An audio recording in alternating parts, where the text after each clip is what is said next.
If you're over 60 and your legs feel heavy, tight or cold, even after short walks, listen carefully. You've been told it's normal aging, but new research shows it's actually a circulation signal, and one common food can help your blood flow more freely, starting in the legs. For many people, the story they tell themselves about leg circulation is deceptively simple. They assume that if their legs feel weak, tight or heavy, it must mean their arteries are clogged, or that aging has finally caught up with them. That belief feels logical, even comforting in a way, because it suggests nothing could have been done differently. Yet what decades of physiology research and real-world clinical observation show is something far more nuanced. In most older adults, circulation does not decline because blood vessels are completely blocked. It declines because those vessels stop responding the way they once did. Inside every healthy blood vessel is a delicate inner lining called the endothelium. This layer is not passive. It senses movement, pressure, and demand, and then releases chemical signals that tell the vessel when to relax and widen. One of the most important of those signals is nitric oxide. In younger bodies, nitric oxide is released generously, allowing blood to surge into working muscles when you stand, walk, or climb stairs. With age, that signaling system quiets down. The vessels still exist, but they behave as if the volume knob has been turned low. Blood flow becomes slower, less adaptable, and less efficient precisely when the legs need it most. A useful way to picture this is to imagine adjustable pipes that were designed to widen during peak demand. Over time, those pipes don't collapse, but the adjustment mechanism stiffens. When the signal to open arrives, the response is muted. The pipe stays narrower than it should. In the legs, this means muscles receive less oxygen during movement and recover more slowly afterward. The sensation that follows is familiar to many older adults. Calves that tighten quickly, legs that feel heavy sooner than expected, and a kind of fatigue that doesn't match the effort being made. This is why someone can walk a short distance and feel discomfort that seems disproportionate to the activity. I once worked with a man named Samuel, 73 years old, sharp-minded and motivated. He could still walk, but not for long. Within minutes, his legs felt tight and uncooperative, even though imaging showed no dramatic blockages. His issue was not that blood could not get through at all. It was that his vessels were no longer widening when his muscles asked for more supply. The communication between demand and delivery had weakened. Understanding this distinction changes how the entire problem is viewed. Circulation is not only about what is blocking the road, it is about whether the road can widen when traffic increases. When that flexibility is lost, the legs quietly pay the price. The muscles fatigue sooner. Recovery slows. Movement feels harder than it should. Over time, that discomfort subtly reshapes behavior, encouraging less walking, less standing, and less engagement with the world. What becomes clear is that leg circulation after 60 is not a single-point failure. It is a system-level issue involving vessel health, signaling molecules, hydration status, and daily movement patterns. When pain, color changes, or wounds appear, they deserve careful medical attention. But long before those red flags, the body often offers quieter clues. Those clues are not meaningless. They reflect changes in how blood vessels behave, not just whether they are open or closed. Seen this way, circulation is no longer an unsolvable mystery or an unavoidable decline. It becomes a conversation between the body and its environment, one that can either continue to degrade or be gently supported. And that brings us to a surprising biological lever, one that does not force blood through stiff vessels, but instead helps remind them how to relax again. At first glance, beets don't seem like they belong in a serious conversation about leg circulation. They're often dismissed as a colorful side dish, a fleeting health trend, or something athletes drink for performance. That perception misses what makes them biologically interesting, especially after 60. The value of beets is not in hype or speed. It lies in how quietly and precisely they interact with the aging circulatory system, particularly the parts that tend to fall out of balance with time. Within beets is a naturally occurring compound group called dietary nitrates. On their own, these nitrates are inert. Their importance emerges only after they enter the body and pass through a remarkably elegant conversion process.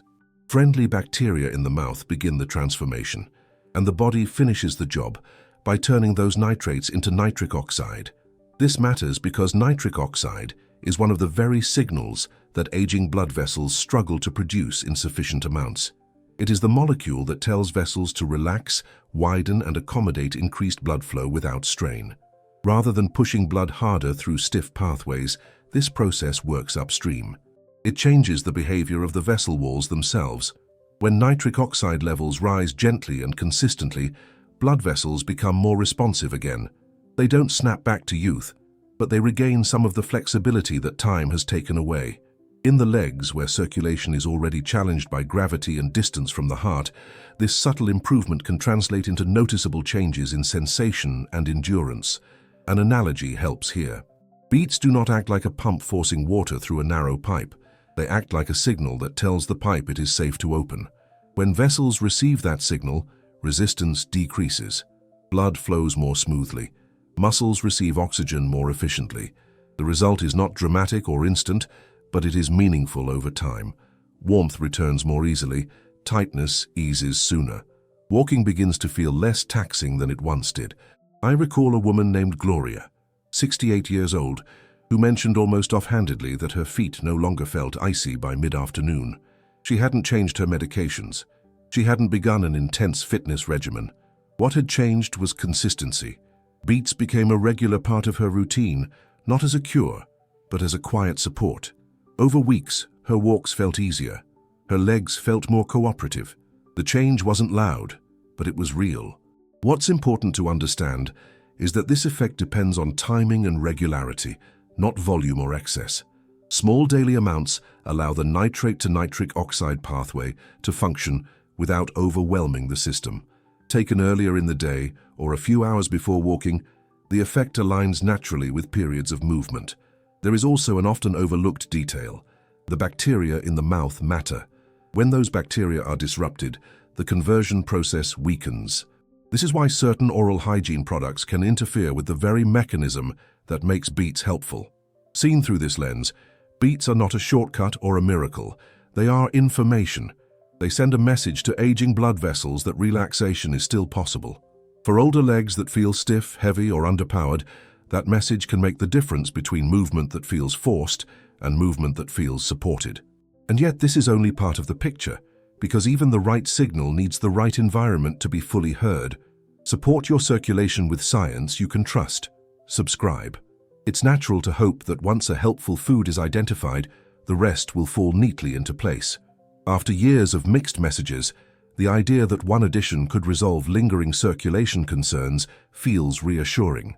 Yet the body does not respond to isolated inputs the way a machine does. It responds to patterns, environments, and context. This is especially true when it comes to blood flow in the legs after 60, where multiple age-related shifts quietly influence how well any single signal is received. The pathway that allows beats to support circulation depends on nitric oxide, a molecule that behaves less like a switch and more like a conversation. Nitric oxide tells blood vessels when it is safe to relax and widen, but that message competes with many other signals at the same time. Prolonged sitting, for example, sends the opposite instruction. When muscles remain still for hours, vessels adapt to low demand. They become less responsive, almost as if they assume they will not be needed. In that state, even a helpful chemical message struggles to produce a noticeable effect. Hydration adds another layer to this context. Blood that is inadequately hydrated becomes thicker, increasing resistance as it moves through already less flexible vessels. This doesn't stop circulation, but it makes every heartbeat work harder to push blood downward into the legs and back up again.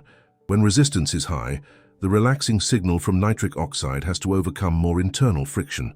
The result is often a muted response that feels disappointing, even though the biology is technically working. Dietary patterns matter in subtler ways as well. High sodium intake encourages vessels to remain tense, while plant-forward patterns tend to support more adaptive vessel behavior. Chronic inflammation, which becomes more common with age, further interferes with how blood vessels interpret signals.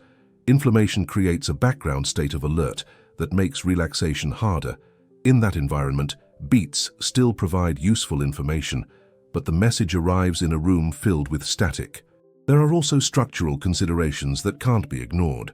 Conditions like peripheral artery disease alter blood flow routes and reduce the capacity of certain vessels to respond at all. In those cases, improvements may feel slower or less dramatic because the circulatory map itself has changed. Blood pressure medications can influence vessel tone, sometimes amplifying and sometimes dampening the effects of nitric oxide. A history of kidney stones introduces additional metabolic considerations that affect how nitrate-rich foods are handled. None of this negates the value of beets, but it explains why results vary and why patience often matters more than intensity. An analogy that resonates with many people is that of a lock and key. The nitrate content in beets functions as the key. Nitric oxide is what allows the key to turn, but the lock is the entire circulatory environment. If it is dry, misaligned, or rarely used, the key doesn't glide smoothly. It meets resistance. Over time, gentle, repeated use improves the mechanism.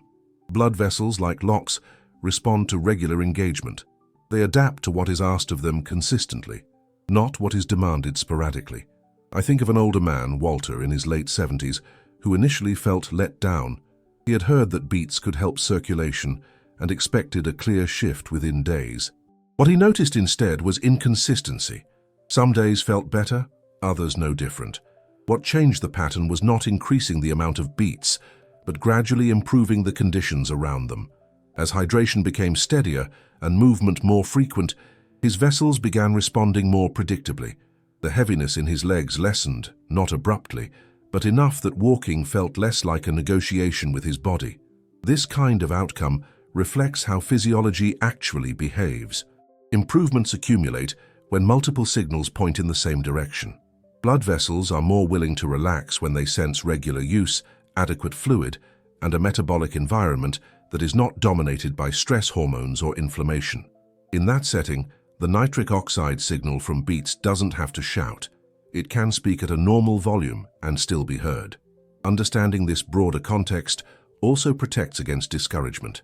When circulation doesn't improve as quickly as hoped, it doesn't mean the approach was misguided. It often means other factors are still exerting their influence. Aging is not a single switch flipped to off, but a gradual shift in responsiveness across systems. Supporting circulation then becomes less about forcing change and more about restoring conditions in which change is allowed. When those conditions begin to align, something subtle but important happens. The legs feel less resistant. Warmth returns more easily. Recovery after movement shortens. These shifts may seem modest, but they carry emotional weight. They restore a sense of trust in the body, a feeling that movement is still welcomed rather than punished. And that sense of trust is often what sustains independence far longer than any single intervention ever could. By the time leg circulation becomes a daily concern, many people have already accepted discomfort as an unavoidable part of aging. Cold feet, heavy legs, and slower walking begin to feel expected, almost normal. Yet this belief overlooks something important. Aging does not eliminate the body's ability to respond. It simply changes how clearly those responses are expressed.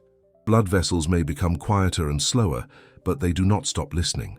From a functional medicine perspective, food is not only fuel, it is information. Certain foods send signals that encourage tension and conservation, while others communicate relaxation and flow. Beets belong to the latter group. Through their effect on nitric oxide, they deliver a message directly to blood vessels, reminding them that widening and easing resistance is still part of their function, even later in life. What matters most is consistency rather than intensity. Circulation improves when supportive signals are repeated in a body that is allowed to respond. Over time, this can translate into legs that feel warmer, less heavy, and more reliable during daily movement. These changes are often subtle, but their impact is meaningful. They influence confidence, stability, and willingness to stay active. The real value of improving circulation lies not in chasing dramatic change, but in preserving independence. When walking feels steadier and recovery feels easier, the body becomes something to trust again.